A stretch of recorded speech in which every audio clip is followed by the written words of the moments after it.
Section 136. Judge to decide as to admissibility of evidence. न्यायालयामध्ये एखादा पुरावा हा ॲडमिसिबल होऊ शकतो किंवा कसे हे ठरवण्याचं काम कोणाचं? जजचं. मग त्यानं कशा प्रकारे त्यानं ते ठरवावं? That is section 136.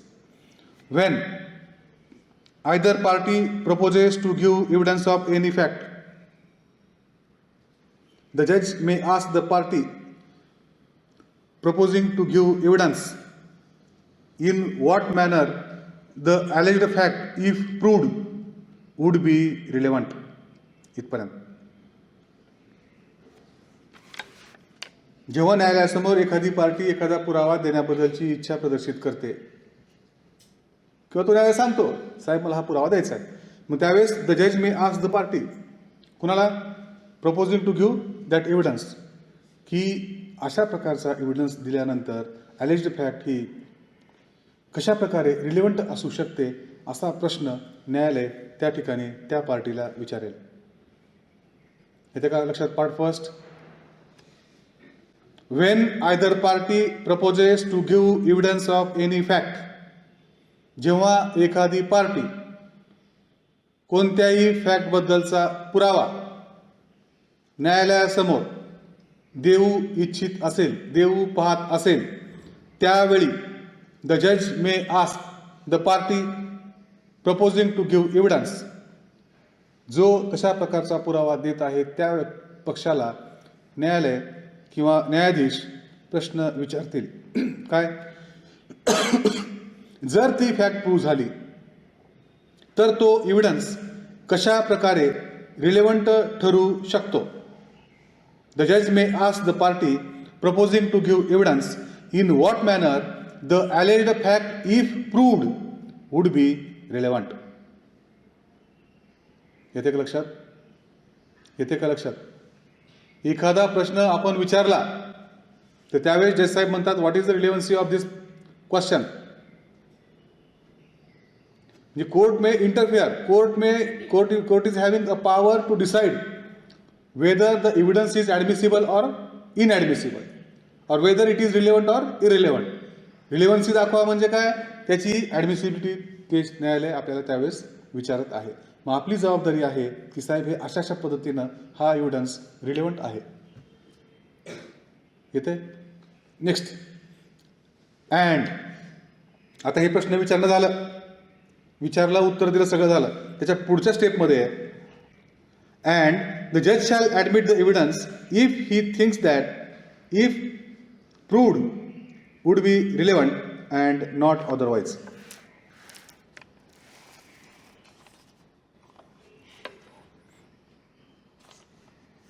मग त्यावेळेस काय होईल?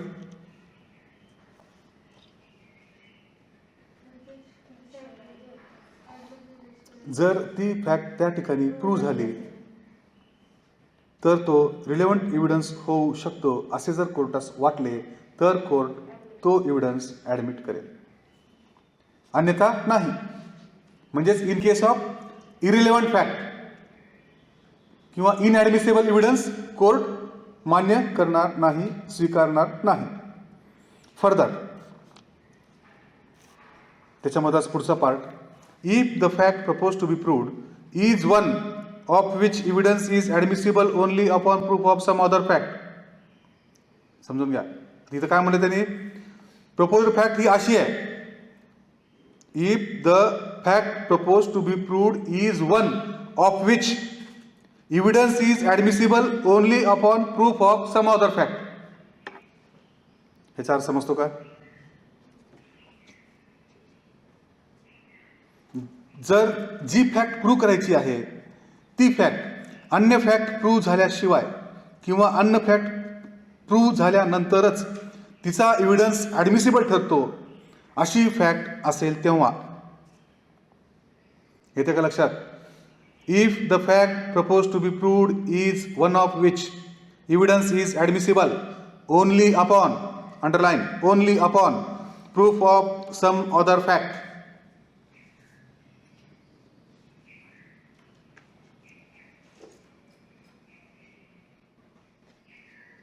जी फॅक्ट प्रूव्ह करावयाची आहे ती फॅक्ट अन्य फॅक्ट प्रूव्ह झाल्यानंतरच तिचा एव्हिडन्स ॲडमिसिबल ठरतो अशी फॅक्ट असेल तेव्हा प्रोविजन मध्ये आता comma such last mentioned fact must be proved before evidence is given of the fact first mentioned इथपर्यंत. आता सच लास्ट मेन्शन्ड फॅक्ट म्हणजे कोणती? ती अन्य फॅक्ट जी प्रूव्ह केल्याशिवाय त्या फॅक्टचा एव्हिडन्स ॲडमिसिबल ठरणार नाही. That is such last mentioned fact must be proved before evidence is given of the fact first mentioned.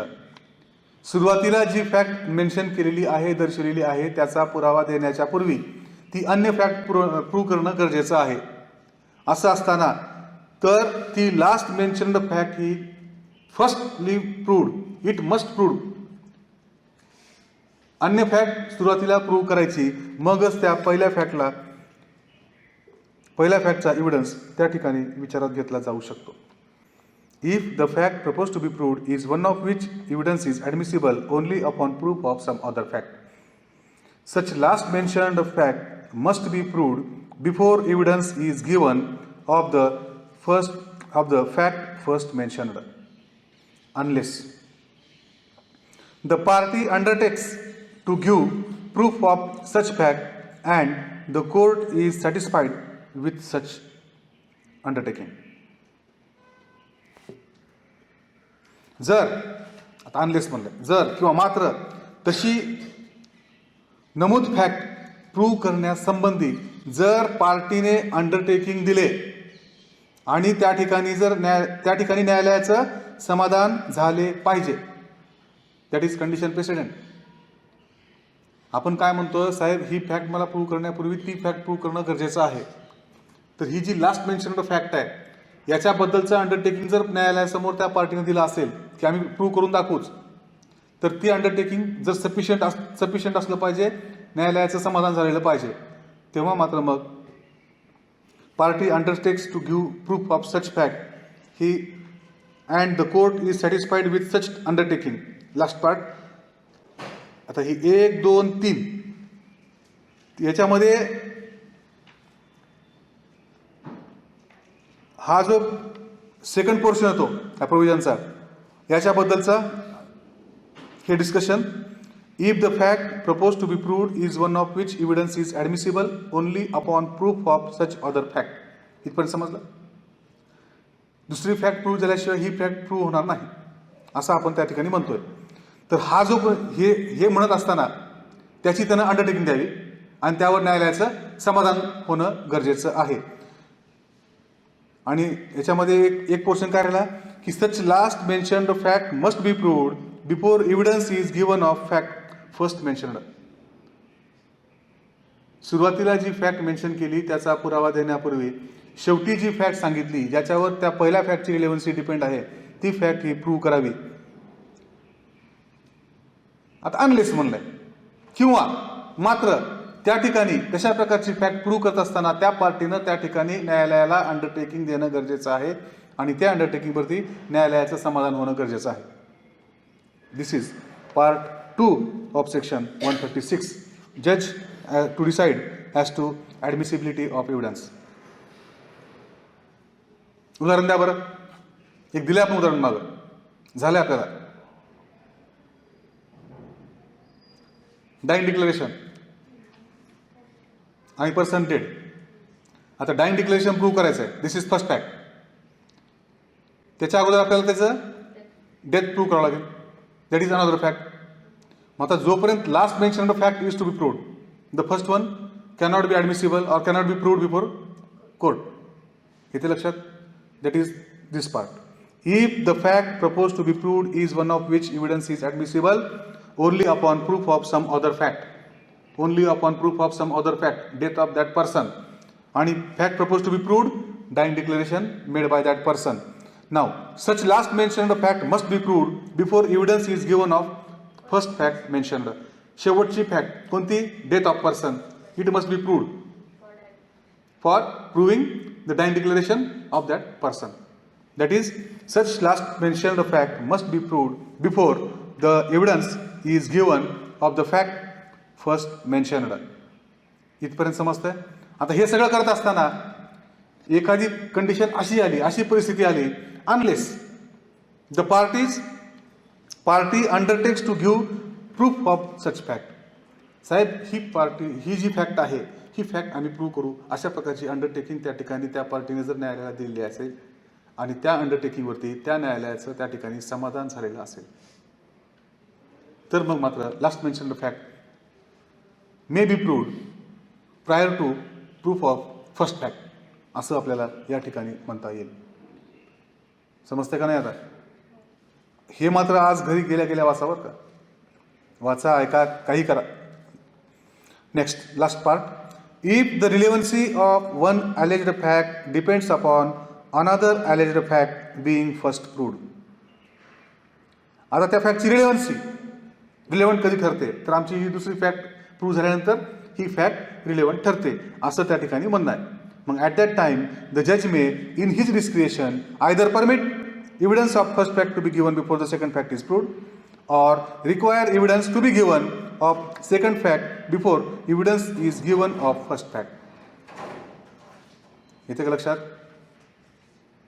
जर त्या एखाद्या फॅक्टची रिलेव्हन्सी ही दुसऱ्या फॅक्टच्या प्रथम प्रूव्ह होण्यावर डिपेंड आहे, तेव्हा जज, ते न्यायाधीश त्याच्या डिस्क्रेशननुसार एकतर सेकंड फॅक्ट प्रूव्ह करा, सेकंड फॅक्ट प्रूव्ह होण्याच्या पूर्वी फर्स्ट फॅक्ट प्रूव्ह करण्याची परवानगी देईल, किंवा फर्स्ट फॅक्टचा एव्हिडन्स दिला जाण्यापूर्वी सेकंड फॅक्टचा एव्हिडन्स देणे आवश्यक ठरवू शकेल. इथे का लक्षात नाही? Last portion. If the relevancy of one alleged fact depends upon another alleged fact being first proved. जर एखाद्या फॅक्टची रिलेव्हन्सी ही दुसरी फॅक्टच्या पहिल्यांदा प्रूव्ह होण्यावर अवलंबून असते, तेव्हा द जज मे इन हिज डिस्क्रिएशन, न्यायाधीश हे त्यांच्या अधिकारानुसार आयदर परमिट, परवानगी देतील, कशाकरिता? Evidence of first fact to be given before second fact is proved. Second fact prove होण्याच्या अगोदरच तुम्ही पहिली फॅक्ट प्रूव्ह करू शकता किंवा करा, अशी परवानगी न्यायाधीश त्यांच्या डिस्क्रिप्शननुसार देतील, किंवा or requires evidence to be given of second fact before evidence is given of first fact. नाही, तुम्ही आधी पहिल्यांदा आम्हाला दुसऱ्या फॅक्टचाच एव्हिडन्स द्या, मग आम्ही ठरवू की तुमची फॅक्ट रिलेव्हंट आहे किंवा कसे. असं काही दोन्ही वाईस वर्सा. एक तर पहिल्यांदा प्रूव्ह करा म्हणतील, पहिली प्रूव्ह करा, दुसरी नंतर करा, किंवा दुसरी पहिल्यांदा करा, पहिली नंतर करा. अशा प्रकारे न्यायाधीश त्या ठिकाणी त्यांच्या डिस्क्रिप्शननुसार परमिशन देतील त्या पार्टीला ती फॅक्ट प्रूव्ह करण्याचा. And this is section 136.